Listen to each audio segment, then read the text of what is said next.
बंसी कुमार जी नमस्कार। ये आपकी कुंडली है। आज आपकी कुंडली का मैं एनालिसिस करूंगा और आपको कुछ पॉइंट बताऊंगा। जो आप अपनी कुंडली स्क्रीन पे देख रहे हो उसकी सबसे पहले आप महादशा समझिए। अभी देखिए आप पे बृहस्पति की महादशा चल रही है। 2025 तक जो है बृहस्पति की आप पे महादशा रहेगी। बृहस्पति से पहले आप पे जो थी वो राहु की महादशा थी। 2009 तक राहु भगवान लगे हुए थे। अब राहु भगवान पे आपकी दशा कंप्लीट महादशा कंप्लीट हो चुकी है। अब गुरु की महादशा आप पे चल रही है 2025 पर तक बृहस्पति आप पे लगे रहेंगे। अब देखिए अपनी लगन कुंडली में देखिए कि बृहस्पति बैठे कहाँ है। बृहस्पति 10वें घर में बैठे हुए हैं, कारक है।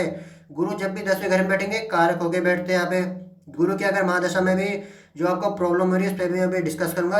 सबसे पहले से समझिए, जो गुरु है यहाँ पे बैठते हैं तो बहुत अच्छा भाव आप पे आपको देंगे। अब देखिए बृहस्पति की जो डिग्री है वो 5 डिग्री है।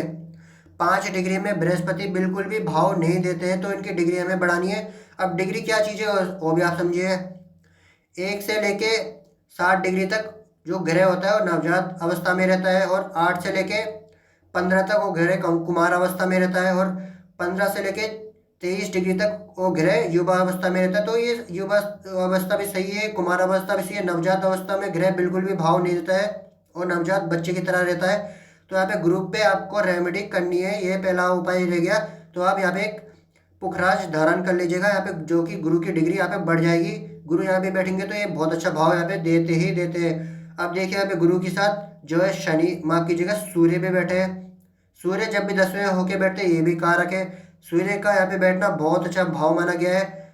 ये देखिए तो 10वां घर है ये हालत। और पिता के लिए भी हम देखते हैं, पिता का भाव प्रभाव वहाँ पे बहुत ज़्यादा है। पिता की चिंता फिक्र भी यहाँ पे बहुत ज़्यादा है। तो पिता का लाड़ दुलार आपको बचपन से बहुत ज़्यादा मिला हुआ है। तो सूर्य यहाँ पे ये भी इंडिकेट कर रहे हैं। देखिए बृहस्पति भी यहाँ पे ठीक है। अब देखिए बुध जो है यहाँ पे अस्त हो गया, उल्टा वी का निशान यहाँ पे बना है। बुध की डिग्री जो डिग्री यहाँ पे 6 डिग्री है।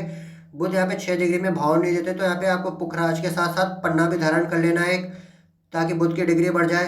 अब देखिए इधर जो सूर्य बुध का जो योग होता है उसे हम कहते हैं बुध आदित्य योग। बुद्धि आपकी सही है, बहुत अच्छी बुद्धि आ रही है यहाँ पे, बुद्धि की भी कोई दिक्कत नहीं है। अब इसे और समझिए, यहाँ पे देखिए सूर्य और जुपिटर का जो बृहस्पति का जो मेल होता है उसे हम कहते हैं गुरु आदित्य योग। ये भी बहुत अच्छा है। अब इसे और समझिए, जो आपके कर्म का घर है यहाँ पे बहुत अच्छा है, कर्म में ही चमक देते हैं। जो आपने कहा था कि आपके घर में लड़ाई झगड़ा बहुत ज़्यादा होता है, वैवाहिक जीवन का सुख बिल्कुल भी नहीं है, उस पर मैं अभी बात करता हूँ। देखिए यहाँ पे जो राहु पहले घर में बैठते हैं तो यहाँ पे व्यक्ति को 63 साल तक भ्रम की स्थिति में रखते हैं। व्यक्ति को 63 साल तक पता ही नहीं चलता कि उसको क्या काम करना है क्या काम नहीं करना है। भ्रम की स्थिति राहु यहाँ पे बनाए रखते हैं। राहु, अब देखिए होता क्या है कि राहु जो है यहाँ पे व्यक्ति को रगड़ते हैं, जमकर रगड़ेंगे और परिणाम कुछ नहीं निकलने देंगे। राहु यहाँ पे बैठते हैं, खतरनाक राहु माने गए। मंगल की राशि में राहु बैठते हैं तो यहाँ पे मंगल की राशि में भाव बिल्कुल भी नहीं देते हैं। अब इसे समझिए, उनके 180 डिग्री पे केतु भगवान बैठे हैं, यानी 7वें घर में बैठे हैं। केतु जब भी 7वें होकर बैठते हैं ये वैवाहिक जीवन में उथल पथल मचाते ही मचाते हैं। केतु यहाँ पे बिल्कुल भी अच्छा भाव नहीं देते, पत्नी के साथ बनने नहीं देते, पत्नी से लड़ाई करा देते हैं, या फिर पति और पत्नी को दूर रहना पड़ता है। यहाँ पे पत्नी को बीमार कर दिया, पत्नी से दुख या पत्नी को दुख मिलता है। यहाँ पे संतान को भी दुख और संतान से दुख भी यहाँ पे ये दिलाते दिलाते हैं। अब इसे और समझिए, जो आपको प्रॉब्लम आ रही है वैवाहिक जीवन में ये राहु और केतु के कारण आ रही है। जो राहु पहले घर में बैठे, ये केतु 7वें घर में, इसे हम कहते हैं 1-7 एक्सेस। ये बहुत ज़्यादा गड़बड़ एक्सेस होता है राहु केतु का। ये वैवाहिक जीवन के लिए बिल्कुल भी सही नहीं है। हस्बैंड वाइफ की जो बॉन्डिंग होती है उसे तोड़ के रख देता है। अब देखिए राहु की जो दृष्टि पड़ रही है 1 2 3 4 5 6 7, 7वीं दृष्टि से ये 7वें घर को देखते हो, डबल इम्पैक्ट पड़ा है। ये वैवाहिक जीवन में सुख बिल्कुल भी नहीं लेने देगा, इसे आप नोट कीजिए। इसके आपको राहु केतु की शांति करानी है, इसके आपको जप कराने हैं, ये आपकी पहली रेमेडी रहेगी। अब इसे और समझिए। अब देखिए जो आपके घर का स्वामी है, यहाँ पे देखिए इसके हम घर के स्वामी यहाँ से देखते हैं। यहाँ पे हम घर के बारे में जानते हैं जिस घर में रहते हैं। अब देखिए इसके स्वामी चंद्रमा बने और जाके बैठ गए ऊपर, उच्च के चंद्रमा हो गए आपके वृषभ में। चंद्रमा बहुत ज़्यादा उच्च के हो जाते हैं। अब इसे समझिए, जहाँ पे चंद्रमा उच्च के हो गए, अब यहाँ पे आपको बहुत अच्छा भाव देंगे। धन आपके पास बहुत अच्छा है अभी भी, और भी इंडिकेट हो रहा है। माँ का भाव प्रभाव भी आपको बहुत अच्छा मिला है। माँ के संस्कार भी आपको बहुत अच्छे मिले, चिंता फिकर बहुत अच्छा मिला है। माता पिता का भाव प्रभाव आप पे बहुत रहा है, यहाँ पे दिख ही रहा है सूर्य चंद्रमा से। अब इसे समझिए, यहाँ पे देखिए आपके जो लाभ का भाव है। अब इसे समझिए, यहाँ पे 11 घर से हम लाभ देखते हैं। यहाँ पे 11 नंबर लिखा है। इसके जो स्वामी हो शनि बने, जहाँ के वो बैठ गए आठवें घर में, ये सबसे बड़ी दिक्कत है कि लाभ में आपको लाभ मिल जा रहा है, अपॉर्चुनिटीज आपके पास बहुत कम आ रही है, ये दिक्कत है। जब भी शनि आठवें घर में जाके बैठेंगे या आयुष जो है बहुत लंबा कर देते हैं। बस इसमें होता क्या है कि जो भी चीज़ आपको मिलेगी रगड़ के मिलेगी, जम के रगड़ते हैं शनि भगवान। यहाँ पे परीक्षा यहाँ पे बहुत ज़्यादा लेते हैं, चोट चपेट यहाँ पे आपको मारेंगे ही मारेंगे, ये तो कंफर्म हो गया है। शनि महाराज यहाँ पे बैठेंगे तो चोट चपेट मारेंगे। शनि जब भी यहाँ पे आठवें घर में बैठते हैं तो यहाँ पे इंसान को खाने को तो देंगे, लेकिन उसे मरने नहीं देंगे। ये बात है कि इनसे इंसानी रूप में नर के दृश्य और शनि भगवान को दिखाते ही दिखाते हैं। यहाँ पे शनि के लिए आपको 40 शनिवार तक एक एक सरसों तेल का दिया शनि मंदिर में लगाना है, ये आपकी दूसरी रेमेडी रहेगी। अब इसे समझिए। धन का जो स्वामी हो तो मैं आपको बता ही चुका हूँ। यहाँ पे धन आपका बहुत अच्छा इंडिकेट हो रहा है। यहाँ पे देखिए जो धन का स्वामी है और शुक्र यहाँ पे 12 हो गए, तो धन में ये आपको प्रॉब्लम थोड़ा बहुत करेंगे। 50/50 का रखेंगे। क्यों? क्योंकि यहाँ पे देखिए शुक्र की जो डिग्री है और 5 डिग्री में शुक्र बिल्कुल भी भाव नहीं देते हैं, बट ये भाव का भाव मिलेगा क्योंकि यहाँ पे 12 घर में शुक्र बहुत अच्छा भाव देते हैं। अब देखिए शुक्र उच्च के होके बैठे हैं, इसका लाभ लो भाई साहब। आप शुक्र को खाली मत जाने दो। यहाँ पे अगर आप शुक्र को ले, यहाँ पे एक तो है क्या कि यहाँ पे शुक्र का नग नहीं पहन सकते, ओपल आप धारण नहीं कर सकते, तो यहाँ पे सिद्ध करा हुआ यंत्र ही आपको पहनना पड़ेगा। यहाँ पे किसी शक्ति स्थल से यंत्र की सिद्धि करा के यहाँ पे पहनना। तो शुक्र उच्च के बैठे भाई साहब, धनवान बना देंगे आपको। शुक्र की यहाँ पे आपको कोई कमी बेसिकली है नहीं, कम डिग्री की है, बस ये कमी यहाँ पे यंत्र सिद्धि से शुक्र का जो काम हो जाएगा बहुत अच्छा है। यहाँ पे शुक्र देखिए उच्च का भाव लेके बैठे हुए। अब देखिए यहाँ पे मंगल जो है 12 हो गए। अब मांगलिक हो, वैवाहिक जीवन में मांगलिक मंगल भी उथल पुथल मचाते हैं, तो यहाँ पे मंगल पूजन आपको कराना है। अब इसे और समझिए, जो आपकी कुंडली में अच्छा जो है यहाँ पे चंद्रमा अच्छा भाव दे देंगे आपको, सूर्य यहाँ पे आपको अच्छा भाव दे देंगे, बुध भी आपको अच्छा भाव दे देंगे, गुरु भी यहाँ पे अच्छे बैठे, शुक्र यहाँ पे अच्छे बैठे, मंगल यहाँ पे थोड़ा गड़बड़ हो गया, राहु खराब बैठ गए, केतु यहाँ पे थोड़ा खराब बैठ गया, यहाँ पे शनि भी खराब बैठ गए हैं। अब इसे और समझिए।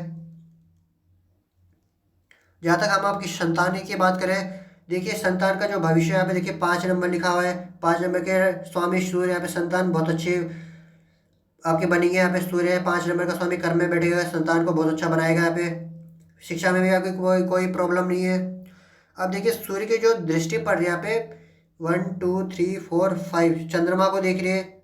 5 माफ कीजिएगा, सूर्य की 7वीं दृष्टि होती है और 7 चंद्रमा को जो देख रहे हो आप वो भूल जाइए। 1 2 3 4 5 6 7 चौथे घर को देख रहे हैं। सूर्य की जो माफ कीजिएगा 7वीं दृष्टि आपके घर के भाव में पड़ रही है। यहाँ पे थोड़ा बहुत उथल पुथल मचाती है, बट घर में मान सम्मान ये दे ही देते हैं। अब देखिए हमने आपकी लगन कुंडली समझ ली है, अब आप अपनी नवाश कुंडली समझिए।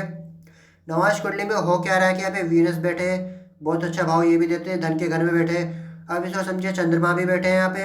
चंद्र और शुक्र का जो मेल होता है उसे हम कहते हैं, यहाँ पे जो चंद्र और शुक्र का मेल होता है बहुत अच्छा है, यहाँ पे मेल बनाया है इन्होंने।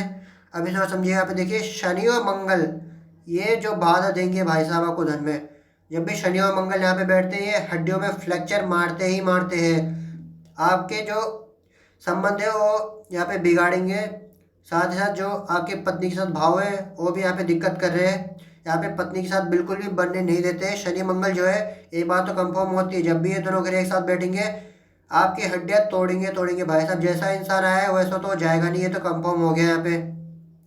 अब इसे और समझिए, जो शनिदेव यहाँ पे देखिए, शनि की तीसरी दृष्टि पड़ का रही है, पहली दूसरी और तीसरी चौथे घर पे पड़ रही है। ये भी बहुत ज़्यादा टेंशन में हो गया है। अब देखिए वैवाहिक जीवन का सुख यहाँ से देखते हैं। 7वें घर से देखिए यहाँ पे शुक्र जो है यहाँ पे बन रहे हैं, यहाँ पे वैवाहिक जीवन का सुख यहाँ पे मिल जाएगा, बट शनि की दृष्टि के कारण वो वैवाहिक जीवन का सुख भी यहाँ पे उथल पुथल हो रहा है। अब देखिए शनि की 3 दृष्टि होती है, तीसरी हमने देख लिया, चौथी माफ कीजिएगा तीसरी होती है, 7वीं। अब 7वीं कहाँ पड़ रही है? 1 2 3 4 5 6 और 7 यहाँ पे 8वें घर को देख रही है। वही प्रॉब्लम यहाँ पे भी आ रही है, शनि 8वें हो गए। साथ ही बाद 8वीं 9वीं और 10वीं दृष्टि शनि के लाभ पे ही पड़ रही है। आप शनि का उपाय करो तो शनि देव की जो दृष्टि है लाभ में भी पड़ रही है, बहुत अच्छा लाभ भी यहाँ पे देते हैं। पर वो लाभ आपको मिलेगा नहीं क्योंकि यहाँ पे मंगल के साथ बैठ गए, तो मंगल से शत्रुता का भाव रखते हैं। अब आप देखिए यहाँ पे दूसरे घर से फिर से मांगलिक हो गए। यहाँ पे दूसरे घर के मंगल भी यहाँ पे मांगलिक बनाते ही बनाते हैं, तो मंगल पे भी इसलिए मैंने कहा था मंगल का पूजन आपको कराना है। यहाँ पे शनि और मंगल के यहाँ पे आपको जप कराने पड़ेंगे। यहाँ पे आपको ये घुटनों की प्रॉब्लम देंगे और साथ साथ जो हड्डियों का कैल्शियम है ये बहुत ज़्यादा कम करते हैं। ये पैरों की तकलीफ आपको देंगे, तो इसका बेसिकली आप ध्यान रखना। अब इसे और समझिए, यहाँ पे देखिए जो सूर्य केतु के साथ आ गए, ये भी सबसे बड़ी दिक्कत होगी है। सूर्य जब भी केतु के साथ बैठेंगे, सब कहते हैं सूर्य ग्रहण। सूर्य ग्रहण जब भी लगेगा, पिता के आपको बहुत ज़्यादा ध्यान रखना है।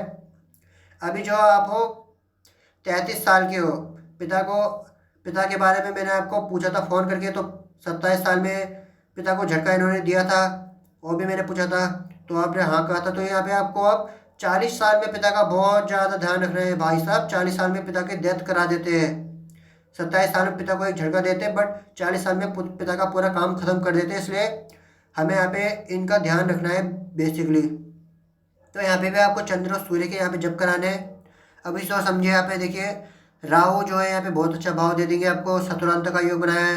राहु जब भी यहाँ पे छठे घर में बैठते हैं, सबसे अच्छा भाव देते हैं। यहाँ पे राहु आपके सारे दुश्मनों को सफाया कर देंगे। यहाँ पे जो भी आपकी बॉडी में कुछ कमी होगी, यहाँ पे जल्दी रिकवरी आपको कराएंगे। राहु यहाँ पे आपको जिमिंग से भी, कसरत भी यहाँ पे आपको राहु भगवान कराएंगे। ये भी बहुत अच्छा भाव देते हैं। अभी सोच समझिए, देखिए यहाँ पे गुरु जो है 8वें होके बैठ गए। अब गुरु जो आपका भाव दे रहे थे, यहाँ पे आपको नहीं मिलेगा। पुखराज आप पहन लोगे वो तो अच्छा है। यहाँ पे गुरु का एक यंत्र भी बना लेना, जिससे गुरु का भाव पूरा मिल सके। अब देखिए यहाँ पे मरकरी जो है बुध, ये भी बहुत अच्छा भाव रखते हैं। बुध जो है यहाँ पे, माफ़ कीजिएगा, यहाँ पे बुध थोड़ा गलत भाव रखते हैं, वो मैंने अच्छा कह दिया था।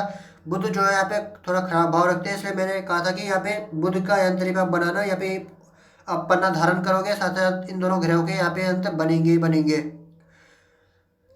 अगर आपको जानकारी पसंद आई हो, श्री गणेश कीजिए, एस्ट्रो ज्ञान को सब्सक्राइब कीजिए।